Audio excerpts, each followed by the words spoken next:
160 million years, all the medium-sized, medium-big, big, gigantic, and stupendous animals were dinosaurs for that whole time. They beat us fair and square. But the deck is about to be reshuffled.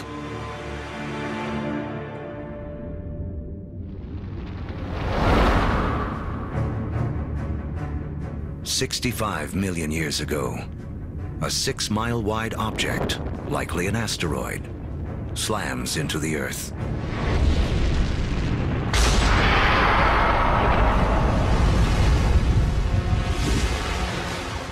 A dust cloud blocks out the sun. Temperatures plummet. Every creature on land weighing over 50 pounds goes extinct. The reign of the dinosaurs is over. The greatest gift that the dinosaurs ever gave us was dying. When they went extinct, it gave the mammals time to rise. It doesn't take long after the disappearance of the dinosaurs for the first true primates to appear. Like their later versions, including us, these mammals have evolved forward-facing eyes, allowing for accurate depth perception and flexible hands with 5 digits. They have 5 fingers, just like us, which means we can grasp things. If you think about other animals that don't have digits organized the way ours are, their ability to hold things, to manipulate objects, is much more limited. 50 million years ago, our primate ancestors are evolving on a planet that is warming. It's so hot, there are jungles at the poles. As the continents drift, the Americas and Africa have almost fully taken shape. But in northern Africa, modern-day Egypt is submerged beneath an ancient sea. On the floor of that sea live small shelled creatures called nummulites. Their shells, made of calcium and carbon, pile up on the sea bottom over millions of years, where they form into limestone. Limestone that will be used to build the Great Pyramids. If you look closely at the pyramids today, you can still see evidence that these 4,000-year-old monuments are, in fact, made of 50-million-year-old seashells.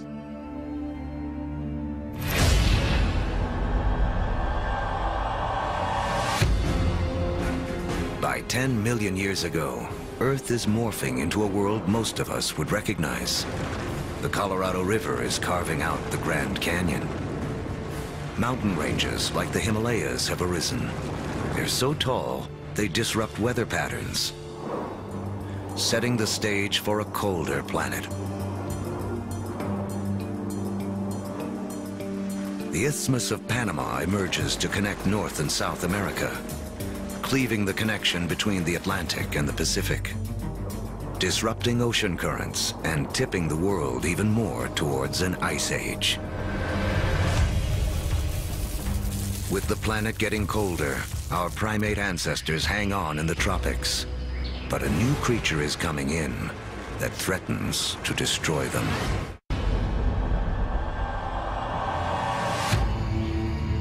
"7 million years ago, our primate ancestors lived safely in the trees. But their neighborhood is about to be invaded. This newcomer will have as profound an effect on human history as any other living thing on Earth. It seems almost impossible to believe, but one of the most important things that will lead to the emergence of us is the emergence of grass.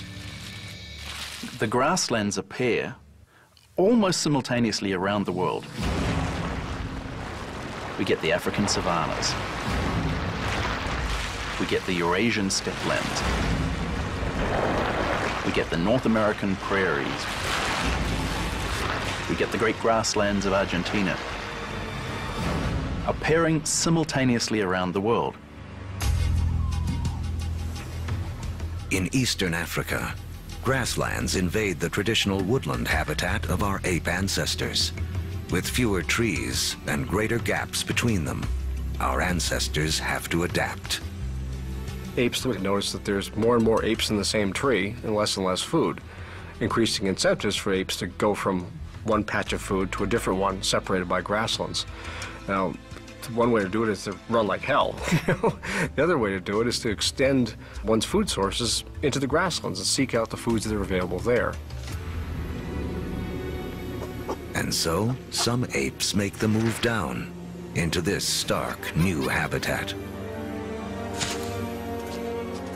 It's a landscape better suited to primates that can walk on two legs, keeping their heads up above the tall grasses to watch for predators. Standing on 2 feet is a revolutionary advance because it frees up our hands. Hands we will need to shape human history.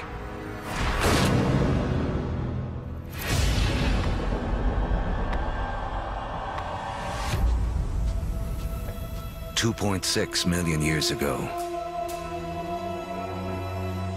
early proto-humans, or hominids, walk an Earth whose rocks are loaded with the element silicon. Created in the cores of stars billions of years before, silicon is the second most abundant element in Earth's crust. One of its chemical quirks is the ability to bond with oxygen to form crystals that combine into solid rocks. Rocks that can be chipped and shaped without shattering.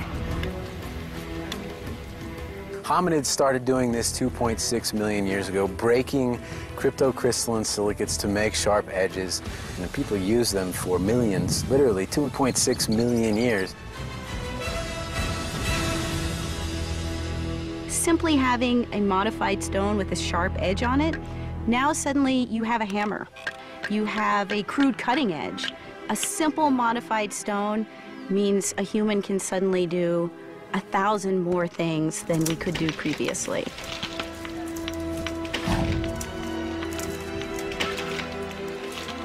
That little extra bit of technology enabled our ancestors to persist and eventually turn into us. Silicon launches the first technological revolution, the Stone Age. Millions of years after it powers our first handheld devices, another chemical quirk of silicon will make it the height of technology once again. The next leap towards becoming truly human relies on a little-known secret of our home planet. In the known universe, it turns out Earth may have a rare and special power.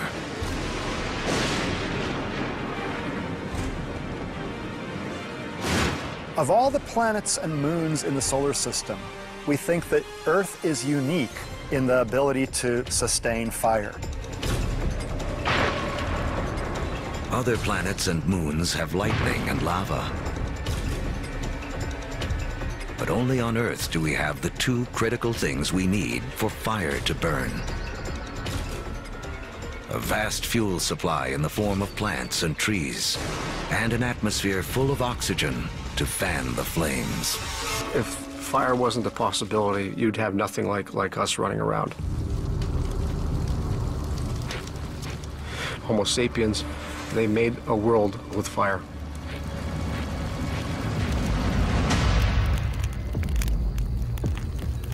Our ancestors have fire firmly under control by 800,000 years ago. It's a skill that connects us back to the very beginning. Remember that all energy was created in the Big Bang, and all life is in a competition for our share of this energy. Using fire to cook is like having an external stomach to break down foods, releasing more calories, giving us more energy, which in turn allows us to support bigger brains. Fire is also the ultimate gateway technology.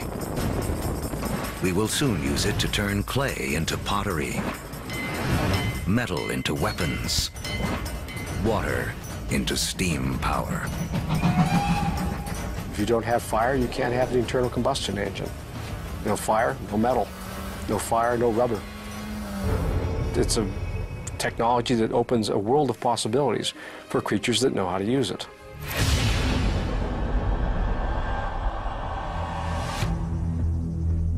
"200,000 years ago,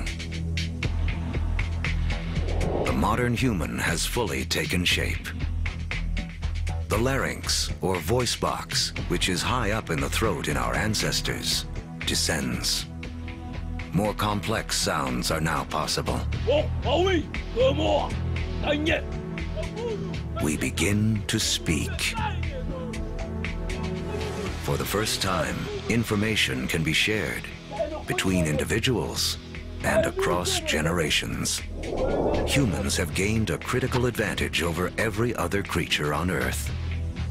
You can tell my grandfather said that when the elephants didn't show up, we go off and hunted zebras.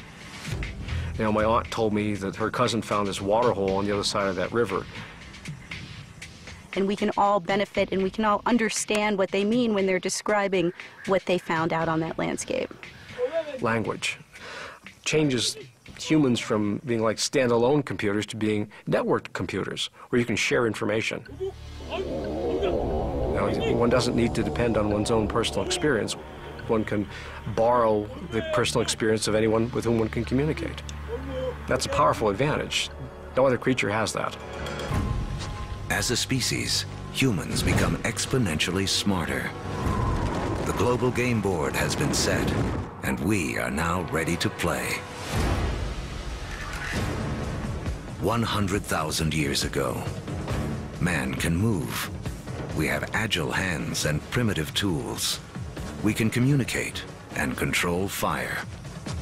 We are finally ready to expand out of our African home on a path millions of years in the making.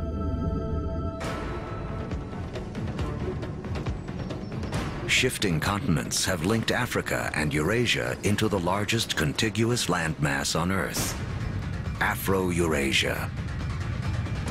33 million square miles, more than twice the surface area of our entire moon. For early humans, this means more than half the land on Earth can be reached on foot. Human dispersal was a crucial game changer. We are one of the few primates that live on more than one continent simultaneously. So what that means is that we're better insulated from the kinds of things that cause big mammals to become extinct than other primates are. It's extinction insurance. Dispersal is extinction insurance. But just as the world begins to open itself up to man, the planet turns on us. An ice age begins.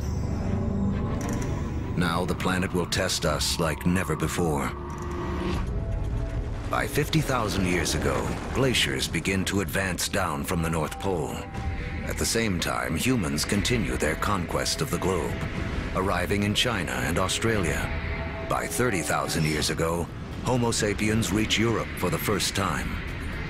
By 20,000 years ago, with the ice nearing its most extreme, the march of man reaches the frigid tundra of northeast Siberia.